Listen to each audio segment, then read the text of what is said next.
हज़रत उमर रदी अल्लाह अन्हु का दौर था, अदल इंसाफ और शरीयत का ज़माना, वो वक्त जब फ़ैसले सिर्फ ज़बान से नहीं कुरान और तक़वी से किए जाते थे।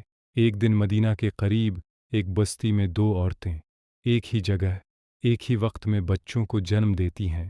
अल्लाह की मशीयत, एक लड़का पैदा होता है और एक लड़की। दोनों औरतें पहले तो खामोश रहती हैं, मगर कुछ वक्त के बाद दिलों में वसूसे पैदा होते हैं।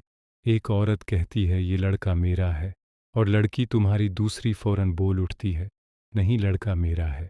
और लड़की तुम्हारी बात बढ़ती है, आवाज़ें बुलंद होती हैं और झगड़ा शिद्दत अख्तियार कर लेता है। लोग जमा हो जाते हैं, कोई एक की बात मानता है, कोई दूसरी की। आखिरकार फ़ैसला होता है कि मामला अमीरुल मोमिनीन हज़रत उमर रज़ी अल्लाह अन्हा के सामने पेश किया जाए। दोनों औरतों को बच्चों समेत हज़रत उमर के दरबार में लाया जाता है।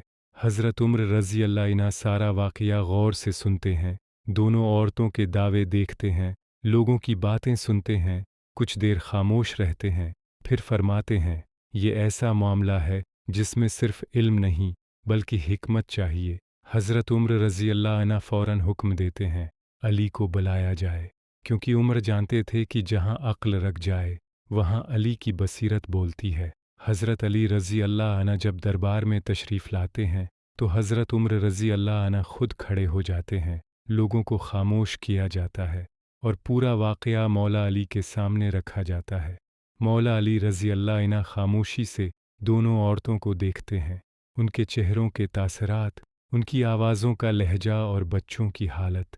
फिर न कोई सवाल करते हैं, न कोई बहस, बस इतना फरमाते हैं, उन दोनों औरतों को एक एक छोटा बर्तन दिया जाए और कहा जाए कि पर्दे में जाकर अपना दूध इन बर्तनों में निकाल कर लाएं। लोग हैरान हो जाते हैं, मगर हुक्म मान लिया जाता है। दोनों औरतें पर्दे में जाती हैं और कुछ देर बाद अपने अपने बर्तन दूध से भर कर ले आती हैं। अब मौला अली फरमाते हैं, एक मेज़ान लाया जाए। जब मेज़ान लाया जाता है तो पूरा मजमा सांस रोक लेता है। मौला अली रज़ी अल्लाह अन्हा एक बर्तन मेज़ान के एक पलड़े में रखते हैं और दूसरा बर्तन दूसरे पलड़े में। मेज़ान हिलती है और सबकी आंखें पलड़ों पर जम जाती हैं।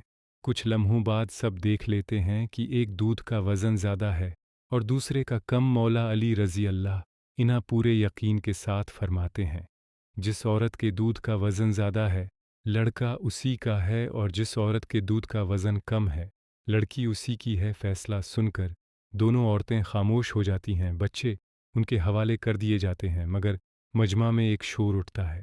लोग कहते हैं, या अली, ये फ़ैसला आपने कैसे किया?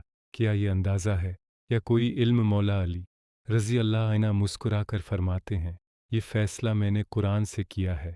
ये सुनकर लोग हैरान हो जाते हैं, कुरान में कहाँ दूध का ज़िक्र है कि वज़न ज़्यादा होगा तो लड़का होगा। लोग अपने अपने घरों को चले जाते हैं।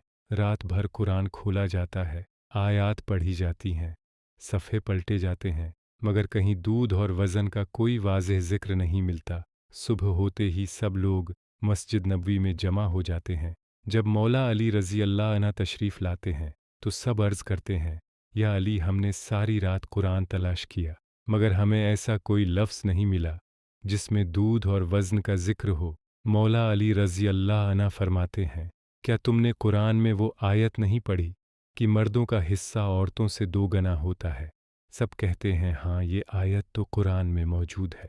मौला अली रज़ी अल्लाह अन्हा फरमाते हैं, बस मैंने उसी आयत से ये फ़ैसला किया था, जब मर्द का हिस्सा 2 गुना है तो उसकी ग़ज़ा भी ज़्यादा होगी, और जब ग़ज़ा ज़्यादा होगी तो दूध का वज़न भी ज़्यादा होगा। ये सुनते ही पूरा मजमा सुबहान अल्लाह कह उठता है। हज़रत उमर रज़ी अल्लाह अन्हा खड़े होकर फरमाते हैं, अगर अली ना होते तो उमर हलाक हो जाता। ये वाक़या हमें ये सबक देता है कि कुरान सिर्फ़ पढ़ने के लिए नहीं, समझने के लिए है। और अली कुरान बोलता था,